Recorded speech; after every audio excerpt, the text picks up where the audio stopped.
The Connector Next Door is your invitation to meet the natural connectors all around us. They represent the everyday event planners who are energizing their communities every single day. Their stories are familiar, fun, and full of charm. Your host, Lisa Garrow, is a lifelong event planner and has been a connection strategy coach for over a decade.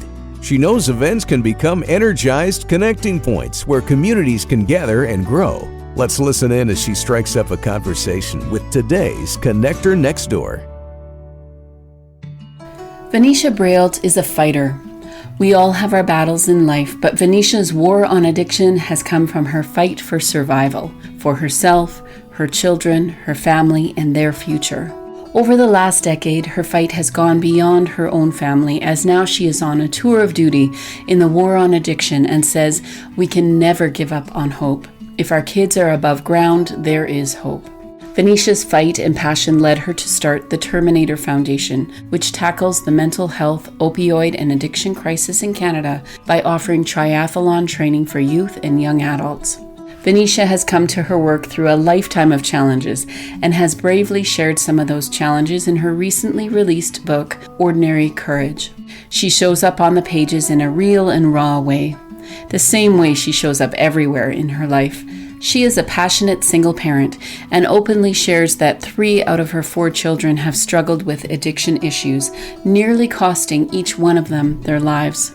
In our conversation today, Vanisha shares what it has meant to her to show up authentically in every situation.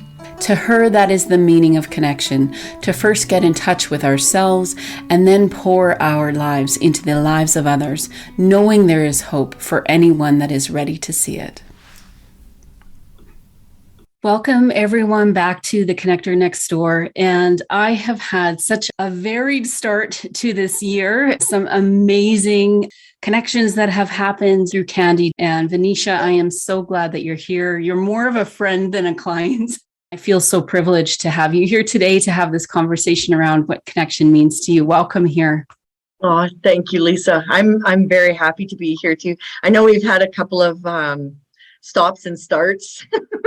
That's right. Just to get into the podcast here. So I thank you for being so gracious with me. Well, you know what's really cool about that is that that's life, right? Like for many of us, and especially for those that are listening that are planning and promoting their own events, there have been stops and starts and stops and starts. And even here at Candy, you know, we're trying to plan out our year, and there have been many postponements and many, you know, what does that look like for the next few months? So this is just par for the course. And I just so appreciate the chance just to chat with you, even if it's just short today, but for people to hear a bit about your story and how you look at connection. And maybe we should start there. It really, from the outside, looking in at the work that you do, the person you are, the mom that you are, and the friend you are to so many people, I have some guesses maybe on what connection might mean to you, but tell those that are listening today, what does connection mean to you right at the heart? Well, the first thing that comes to mind for me about connection is I really believe that connection is the key to anything. Like connection is the key, connection is critical, connection is needed, connection is vital to our relationships, I think, to our mental health, to our just overall existence. I think connection it's like the be all and end all. Yeah, everything starts with connection, like for me.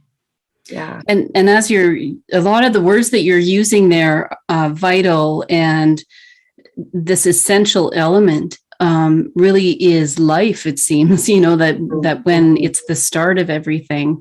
Where did you come to that opinion that it really is the core of being, the core for you is connection? No, it's funny because I think that it's always been like that for me. But I never, it took me a long time to, I guess, really recognize that and see, to really understand and grasp just how fundamental and foundational connection is and was and always has been for me. You know what I mean? Like, I wasn't going through my life thinking connection's key, connection's vital.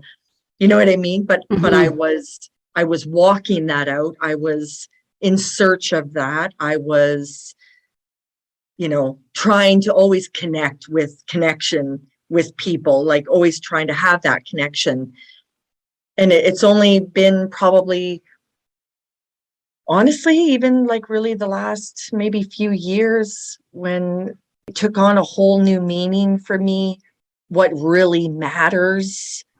Just, I think when we go through trials and tribulations and just, hard stuff, and we're crushed and we're pressed, if there's an opportunity there to really reflect and to really be mindful of what is really important, what really does matter, and then I think I, realigned myself. That's when connection really became a thing, like a real thing for me. This is the meaning of life. This is why I'm here. And was that a personal alignment for you, where you kind of found that in yourself because your family is so important to you as well? Was it first aligning with yourself and connecting with yourself that allowed you to be the mom that you are to them now? Yeah, I think so. Absolutely. Like, when we really can get in touch with ourselves, having my kids and going through what I've gone through with my kids really brought all of that to the surface and brought my true self, my true colors to the surface, right?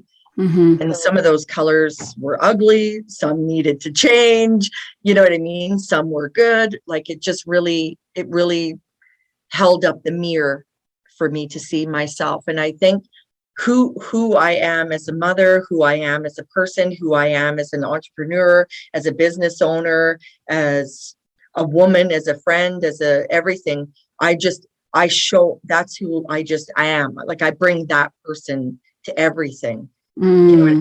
Yeah. And so I do. Yeah. And I love how you're saying to show up authentically and with purpose in everything you're doing. And how, as much as life can be tiring and there can be a lot of pressure in all those things you just listed, all those hats that you're wearing, but it takes a little bit of that pressure off if we can show up in the same spirit with the same values every single time. Yeah. Yes, absolutely. And even connecting authentically and not, trying to put on, those faces for different, you know what I mean? When you're in the boardroom, you need to act and behave a certain way and present yourself a certain way. And I just try to show up as myself no matter where I go, because to me, that is connection. That's true connection. I have your beautiful book that just launched just recently called Ordinary Courage. And I've just flipped through it. I'm just in the middle of diving in. Tell us a little bit about your story for those that haven't heard and haven't read the book yet. And then we'll get into how that has formed sort of this life of connection through the Terminator Foundation as well. But if we could back it right up to a little bit about your story. Like, how much time do we have? How far back do you want to go? Tell me a little bit about your family. So you've got how many kids? So I have four children, and they're all adults now. My youngest is 18. Yeah, they're all going to be coming up for birthdays here soon. But yeah, I have four adult children, and I have right now I have 7 grandchildren. All of my really, grand epiphanies or realizations about life, about loving, about connection, about home, about all of that has come through adversity. My kids and I were almost homeless. Like, we we lost everything. I lost everything. We were at a place in our lives where I thought I had everything. You know what I mean? We had the big, beautiful $500,000 home, 6 bedrooms, like didn't need for anything, didn't really want for anything. Thought I had this, picturesque marriage and family, and you know what I mean? We like, and then we lost it all. Like we lost it all. We even had to give the dog away. You know what I mean? Like, and stuff like that. And then we were just scrambling to survive and moving from house to house, and it just kept getting worse. We just kept spiraling further down, like, like flushing the toilet almost kind of thing, right? And we just seemed to fall right through the cracks, and we lost home. We lost all of that. And then realizing through all of that, and I go into that even in the book and stuff too, of just coming to that conclusion that, and this is even where connection comes in too, is that, all of those things are material. Like, yes, they are important. They are important to have, but we as human beings are our greatest resource. Like, we are, to be able to pour your life into someone else's life is the greatest thing we can do for another person. To learn to really, love selflessly with no expectation, with no, handout. What are you going to do for me now? What can you give me now? How can you help me now? And yeah, those things are important too, because we all need this stuff. You know what I mean? That's where, when it literally got to where fighting for my own life, I'm fighting to literally stay alive, to even want to stay alive. And then getting through that battle to then, ending up having to fight for my daughter's life, even when she didn't even want her own life. And so it was through those experiences that's when I realized, because I had been fighting so hard to get us into a home and to put our, if I could just get our family back into a home, we'll be okay. If I could just get us to where we look normal, you know what I mean? We have this measuring stick of what is normal, and having a home and having that is part of our normalcy. And then when it was just going through all of that and having to literally hit the streets to find Eden, to try to track Eden down, to pull Eden into safe, like just that it was years of fighting for Eden. And it was in that experience, that was me taking it to the street, right? Like that's when I learned too that I am home. Like I am home. I am home for my kids. I'm home for whoever needs it. Whoever needs home, It's beautiful. And what's incredibly beautiful, knowing you well and us being sort of in that space where we get to share this friendship, is that it doesn't stop at your door, that you have started an organization now that recognizes that there are so many young adults, young people needing the sense of home, needing to feel that they're at home, and that their world might be upside down still. There still might be challenges they're facing. There still might be not a place to literally call home, but that there is a community of people that you have built through the Terminator Foundation now, where you have taken the experience that you have shared so amazingly today, thank you, and have put into your book, Ordinary Courage.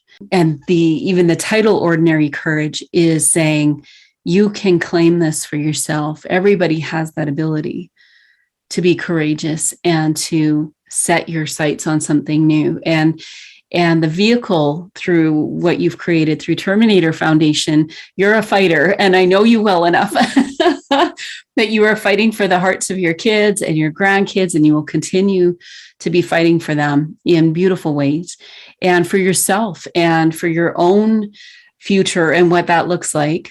For, you said you were an entrepreneur as well and an author now, and have all sorts of great programs that you run personally. Tell us a little bit about Terminator Foundation and how that was birthed, and this feeling of community that is being built through that foundation. So yeah, Terminator is actually, as horrible as that experience was, like going through like hell, with that whole thing with Eden, there's so much. Like if that could have been, back in the day when they used to dig for gold and pan for gold, I drew a lot of gold, Right. out of such a hard, long, horrible, hellish experience. Like a lot of gold came out of that experience, and Terminator was one of those things. And I've said this before too, and that, I feel like in a lot of ways, Terminator found me, Terminator found me, because I was like, Terminator started with a run. It was a youth addiction awareness run. And because I am a runner, and I was out running when I had this thought, because I was, coming up against all this stigma and shame and stereotype, that we have in the world when it comes to addiction and mental health. And I'm in long-term recovery from alcoholism. I never really felt it to the degree. And some of that too was because I stayed silent about my own addiction. I just kept it anonymous, but it wasn't until I started to go through that experience with Eden and having a child struggling with an addiction that I really came face to face with it's ugly. Like, it's the ugliness, that the stigma, the shame, the stereotyping is ugly, what it does to people. And it wasn't until I came face to face with that with Eden, that I just was like, this is so wrong. Like, this is so wrong, to the point where you don't even feel like, as a parent, you even want to come forward or put your hand up or try to seek out help, because of just the stigma and shame that you're going to be like classified as, you have some serious parenting issues. There must be something really wrong with you if you have a child with an addiction. Like, you must be a really lousy parent, and so it was going through that's sort of how I was like, I thought of, like the breast cancer awareness run, the 5K, the CIBC run for the cure, right? And everyone comes out and they get all dressed up in pink, and we throw bras everywhere, and you know what I mean? Stuff like that. And I'm like, we need that kind of awareness for our families and for youth. And like, we're losing a whole generation of kids because of this. Yeah. And it's only getting worse. And families are staying silent. They're suffering in silence. And I got so angry about that, and it's so wrong. It's such an injustice. And so I was out running, and that's when I had the thought that I should start this run. I should start a run for youth addiction awareness. And then I talked myself out of it for like a few months, because I was terrified that, who the frick am I to start this run? I'm just some freaking single mom that, can't keep her shit together. Like, who's going to even show up to this run? And I didn't even know what to do or how to start a run or nothing. And then it just wouldn't leave me alone. Like, it was like a nagging 2-year-old, you know what I mean? Like, mommy. So finally, and I knew that too. That was totally, like, for me, that was the voice of God, right? Just not letting up on that. So then I started the run, and it was a huge success. You know, we had over 100 people at the first run. And then the next thing I know, I'm doing it again. And then after that, that was at probably one of the worst, lowest times of my life with Eden being out on the street. I didn't know if she was dead or alive. I didn't know if she'd been dead for days and they just hadn't found her body. Like it was horrific. Mm. And then I decided to do a half Ironman in the middle of that. And so I trained for that, and that experience transformed my personal life. Hmm. And it blew the limitations, my own limit. I didn't even realize how much I was limiting myself by my thinking. I didn't realize how much I had held myself conformed in this little box of what Vanisha is capable of doing. You know, she's capable of this and that's it. And I didn't realize that until I started training for this half Ironman. And some of that even came because I couldn't swim. I didn't know how to swim. I could barely dog paddle halfway. Like I couldn't even do the 25 meters of the pool. I didn't have a bike. Like all of these barriers, all of these limitations that normally would say like, well, then don't do that, you know? Right. But I learned to overcome those, got a bike, blah, blah, blah, did it. And then it just, it revolutionized my life. It revolutionized the way I seen myself, the way I thought about myself. I just felt like I can actually do whatever I want. You know what I mean? If I put my mind, if I work hard, I may have to learn a few things, but so what? So I'll learn it. So I'll do it. So I'll find a way. And so it was going through that gave me the inspiration, I guess, I thought, if I can do this, then so can these kids. So can these kids that have, felt like losers, felt like they're just junkies. They're, all the labels that we put on addiction, that they're just bums. Why don't they just stop? Why don't they just get a job? They're a waste of skin, like it's horrible, the stuff out there. And so then that fall, after doing my first half Ironman, that's when I started the try Terminator, So well, and you use the phrase in Terminator, the truth is you can recover. And what I'm hearing you say here is that you came to that truth. Mm-hmm. Not just that you could recover, that you could be a mom that was available and that was passionate and ready to be on that journey with your kids, but also this idea that the box wasn't even reality, that you actually saw a new truth for yourself, that you could, it wasn't just sort of coming out of the box. It's like, well, there actually isn't a box anymore. Yeah, absolutely. Yeah. Like that, our tagline, the truth is you can recover. And I've been saying this more lately too, like that didn't just come out of some, brainstorming session or so, this is cool. It actually came out of the heart of Terminator, that because I was literally witnessing firsthand, like I'd had my own experience, but then as we started reaching out and we're having these youth and young adults joining Terminator, that like these kids by all standards in society were write-offs. You know what I mean? They were like, it's just a matter of time. They're going to end up dead. Like it's a waste of your time to even work with these kind of kids.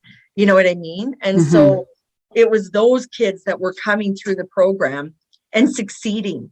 It was those kids that were coming through and doing triathlons and doing half Ironman, where they had 5 months prior, had been totally suicidal, literally trying to kill themselves. They're caught in addiction. They're like, it was horrible, and then through the training and through the experience of training and believing, and that's the thing that I always talk about at Terminator, is that our job as coaches It's not even so much to coach and train them how to swim and bike and run, but it's to believe in them. Because they don't believe in themselves. So it's our job to believe in them until they do believe in themselves. It's our job to believe that they can recover, because they can recover, and that's why too, like, that's where the tagline came from. The truth is you can recover. That is the truth. Bottom line, that is the truth. I don't care how far down you've gone. I don't care how many times you've relapsed. I don't care what you've done when you've been out on the street trying to survive, I know it's ugly out there. I know how ugly that is. But I'm telling you, the truth is you can recover. You can. If you are above ground, you can recover. There is hope. And to do that in the context of a family feeling, of a community feeling, because when you're talking about 4 or 5 months ago, they were living a different life and maybe didn't feel that sense of home, didn't have people around them that believed in them. When we talk about true connection and what that actually not just means intellectually, but what it means to us in the choices we make and how we show up for life and how we show up for ourselves and ultimately how we show up for others. I can imagine the community that you're building, even with the coaches, between the coaches and the athletes and staff and programming staff, admin staff, everyone has that sense that there's, not only are we believing in them and their ability, but believing in collectively what you were able to do together. So I can imagine, I've never done a marathon or well, we'll have to get you out, Lisa. Oh my gosh, to do some training. Yeah, it'll take me out more than 5 months to get there. That's for sure. You'd be surprised. I've already promised to go ice climbing this winter. So that is my challenge this winter, to actually get myself on the ice. But yes, this might be the next thing. What I love about what you're saying is that the energy and the belief in ourselves isn't just for our own sake. And I think even your story, when you're talking about your story and believing in yourself, and you calling your kids, now adult kids, to believe in themselves, it is internal work. It's something that we have to show up every day and be there and do that work. But the joy in coming together with other people during the good and the bad times, it doesn't mean that we've all made it and now everything's sunshiny. There's a beauty in recovering together, I would guess. Yes, absolutely. I had asked you once, where did Terminator come from? The word Terminator. Well, it's funny because because there was no name for the right. You know what I mean? It was like the youth addiction awareness stuff, right? And then so I knew, like, okay, as we're growing and things are evolving with the triathlon program, I'm like, I got to come up with a name here that encompasses everything that I feel about Terminator. And so part of that process for me was like, we call them athletes. And so like these, kids and youth and adults that we work with, like, they're warriors to me. I see them as like, they're gladiators. To survive, like, addiction is brutal. It's ugly. It's tormenting. It's all consuming. It's violent. It's painful. It's aggressive in nature. It's destructive. Like, it's horrible what it does to the person that is suffering from addiction, and also what it can do to all of the people that person loves, right? It wreaks havoc. To fight through that and to get into recovery, you have to be a fighter. You know what I mean? Like, you have to be, it's in you. You're fighting for your life. You're fighting every day, especially when early in recovery, even to go 24 hours without using or drinking, or it's a war. Parallel between taking people that are struggling with this substance use issue and training them to do a triathlon, and especially say something is, because in the beginning we did a lot of half Ironman, you know what I mean, the half Ironman triathlon, and that's grueling. The training is grueling, it's intense, it's hard, it's painful, your muscles hurt, you know, your brain wants to, like, is screaming, like your body's screaming at you, enough, you know what I mean, and having to overcome all of that. And so, and then it also, you know, with the shame and the stigma, like there were so many there were so many entry points. Do you know what I'm saying? There were so many, almost like an octopus with all these different arms, with all these different tentacles of what it meant to me, of what it encompassed. Because even coming up against the shame and the stigma, you know, it's like pushing back on a bully or something. You know what I mean? And so I was like, what kind of a word, what kind of a name do you give that? And so I had been like praying and like, God, what do I call this thing? How do I encapsulate all of these different avenues and bring it all under one name? And so I was driving to the store one day, and I've been like, just like racking my brain, like trying to think of this name, you know, and I'm driving and I'm at the stoplight waiting for my signal to turn, you know, and the radio was on. I wasn't really listening to it. I was literally like talking to God again. I'm like, come on, Lord, like we need a name here. Like, you know, like I need to hurry up because, you know, we are having to do paperwork and all this stuff, right? And they were talking about the last Terminator movie on the radio. I haven't heard this story. That's awesome. I know. And I'm sitting at the light, and then all of a sudden, it's like, you know, when you can hear a word over and over and over and over, and all of a sudden someone says it again and it just lights up and you're like, oh my gosh, like, yeah, that's totally, it's like you're hearing it for the first time. Obviously, I knew of the Terminator movies, right? Like I grew up with Arnold Schwarzenegger. I mean, come on. So here I am, you know, I'm about ready to turn. She starts talking about the Terminator movie, and all I heard was like, Terminator. and then I was just like, oh my gosh, that's it. And I'm turning my car, and I'm literally freaking out in my car. I must have looked like a crazy lady to the oncoming, traffic. And I was like, that's it, it's Terminator. And it felt like it hit every area.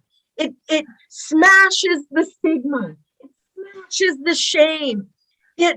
It defines these warrior athletes coming through our program. Like it did everything. That one name did everything, and it was, and then that was it. I was like, I love that.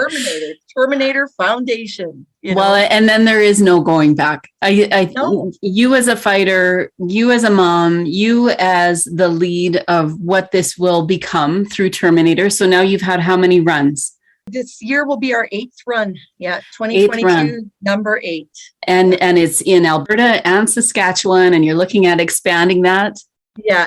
No, this last year in 2021, we went national, and so we had a run in BC, Saskatchewan, and Alberta, and definitely we're taking over. We're taking over the country. That's awesome. And in an amazing way. And I have really loved the opportunity to work with you and the team to pull together a conference that's coming up. Tell us a little bit about why that conference actually matters, because you're not actually in there training anyone for any kind of triathlon or anything like that. But why does the conference matter so much to you? Because the conference it's sort of like our hands, you know what I mean? Like reaching out into the community. And because, it's our way of enveloping our community. It's our way of enveloping our families. It's our way of enveloping our neighbors, our brothers, our sisters, our first responders, our doctors, our teachers, our lawyers, like everyone, because everyone is impacted by addiction and mental health in some way, shape, or form, whether you are that person that's struggling, or you have a loved one that's struggling, you have a coworker that's struggling, you have an employee that's struggling, whatever the case is, or you know someone that knows someone, you know, but we're all touched by this. And so the conference is just our way of, again, shining a light on the stigma, just really educating, because that's part of the key here, is to educate people so that they have a chance to have some understanding about this issue, so that they can then have an opportunity to have some compassion. Yeah. Because the people that we see on the street, the guy that we see with the cardboard sign going through the Tim Hortons drive-through, isn't there by choice, because he woke up one day and said, I think I'd like to be a homeless addict on the street. No one does that. No one does that. That's hopelessness. That's someone that is without hope. You know, and so the more people we can reach with this message, you know, it's like us having our opportunity to then bring in all of these people so that we can shine a light on this issue. And then all of those people can go out, like sending out an army of, you know, people that have been educated, that now have understanding, that now can be more compassionate. And when you're talking about enveloping, like I can just imagine this giant hug with the 200 people that will be there at the conference, and understanding what does that mean to envelop others in the middle of their challenges, in the middle of our challenges, to be embraced. What is it that you think would change our world where we could adopt something that you've learned? I think, you know, the biggest thing is, and I know it was for me, and it was a game changer for me too, was one of the things is just, you know, learning to be vulnerable, like learning to really show up exactly where you are, you know. And I think that is part of the key to connecting, because if we can't even connect to our own story, like if we can't even connect to our own truth, how can we connect to anyone else? You know, like really, we have to, not have to, but I think, I know for me personally, when I made the conscious decision to fully embrace my story, all the ugly parts, all the parts that I had tried to hide, all the parts that I was very fearful of people knowing, because then they might not think I'm normal. You know what I mean? Once I just embraced all of that, it's like letting yourself out of prison, you know. And I know, you know, some people could say, well, I'm just not built that way, I'm just not like that. But that, I mean, even that's a choice. I think just really, you know, yeah, let some of those walls down and just, you know, be more vulnerable. And it allows us to be on that same conversation and connection level, where if we all truly are showing up more vulnerable, owning and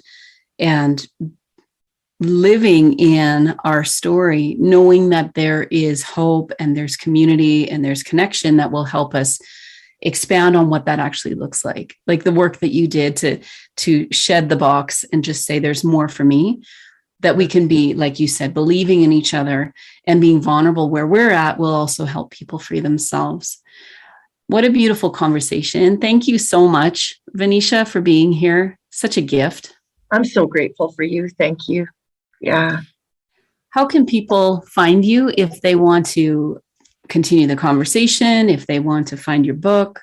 learn a little more about Terminator and, or even maybe start training with Terminator, how do they find you?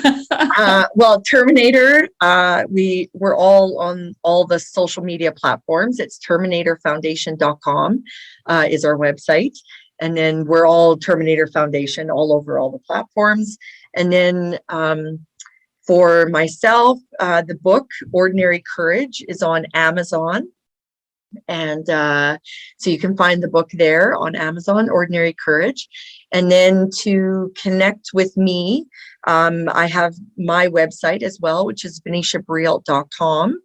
And so, yeah, you can connect with me there. And we're also, I say we, but we have a promotion going on right now too for coaching and counseling. If there's more, more conversation that you want to have, if you're, hearing this and stuff like that, I work with clients on a one-on-one level too. So that's also on the website. That's awesome. And we'll put those links in with the description for this episode. And for those of you that are out there that are feeling like this has challenged you to step up, maybe challenged you to be a little more vulnerable, maybe you are wanting to learn to be a connector in your community by stepping into that vulnerability, stepping into something new for you. It might feel a little uncomfortable at first, right, Vanisha? Yeah. But that doesn't mean that it is not the right direction, or that it is not a healthy and vibrant and strong and connected space for you. So just an encouragement to all of you out there. There is hope and there's help. Yes. And Terminator Foundation and Vanisha, you specifically have been somebody that I have not just watched, but you have encouraged me as well. And I just thank you so much for taking the time to be with us today. Yeah, thank you so much, Lisa. Thank you. The Connector Next Door podcast is produced by Candy Event Consulting, where everyday event planners and their teams gain clarity, get connected, and grow in confidence. Subscribe at www.candyconsulting.ca to hear visits with everyday event planners who are putting connections first.